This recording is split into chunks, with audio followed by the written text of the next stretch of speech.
So real estate, जिसे हम जमीन, जायदाद या अचल संपत्ति बोलते हैं। जमीन पर हम कोई भी डील करते हैं, बाय प्रॉपर्टी और सेल प्रॉपर्टी का जो प्रोसेस है उसको हम रियल एस्टेट कहते हैं। रियल एस्टेट के चार पार्ट्स हैं।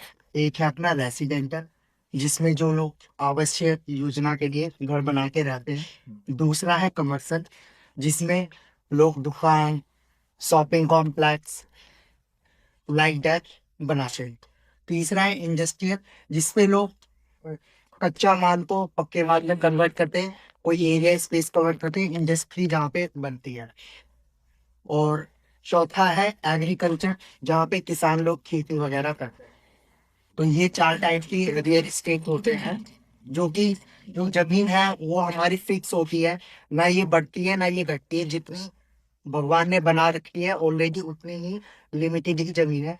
लेकिन जो पॉपुलेशन है वो बढ़ रही है, तो इस हिसाब से जो प्लॉट की जो वैल्यू है वो हमेशा अप्रिशिएशन होगी, ना कि डिप्रिशिएशन। यानी कि बढ़ती रहती है। हाँ, क्योंकि अभी आप शादी करोगे, फिर आपके बच्चे होंगे, तो फिर और रिक्वायरमेंट है प्लॉट। प्लॉट इसीलिए प्लॉट में इन्वेस्टमेंट करना एक सेफ इन्वेस्टमेंट माना जाता है। क्योंकि हम अगर स्टॉक में भी इन्वेस्ट करते हैं तो उसमें क्या है, हाई रिस्क होता है। उसमें पेमेंट क्या कहते हैं, एकदम डाउन चला जाता है, एकदम अप चला जाता है। बट क्या है, प्लॉट में इतना ज्यादा डाउन नहीं जाएगा प्राइस। अगर प्राइस मान लो 10 लाख की प्रॉपर्टी है, तो ये नहीं कि सीधा 1 लाख चला जाए। और जो स्टॉक होता है वो पेपर एसेट होता है, और जो रियल एस्टेट होता है इसमें मान लो 10% या 5% का डीएप्रिसिएशन हो सकता है। लेकिन वो भी जो जिस फैक्टर के ऊपर डिपेंड करता है, वो लोकेशन के ऊपर डिपेंड करता है।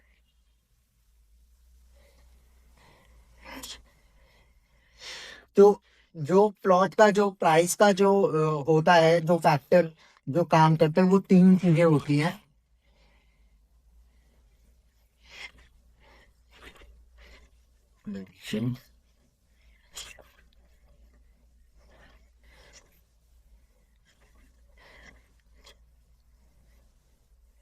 मतलब ओनली हम देखेंगे, कवर करेंगे, तो जो प्लॉट की जो वैल्यू बढ़ती है या घटती है, वो ओनली सिर्फ एक चीज के ऊपर डिपेंड करती है, वो है लोकेशन। कि किस लोकेशन पे अगर आप किसी अच्छी सोसाइटी में प्लॉट लोगे तो उसका प्राइस बढ़ेगा।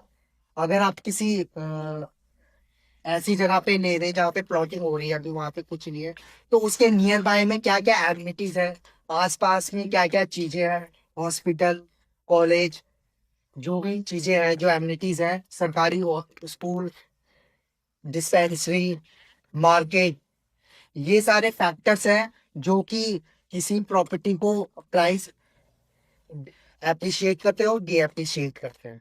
तो ये major are the factors which raise the price of plot और डी अप्रिशिएट।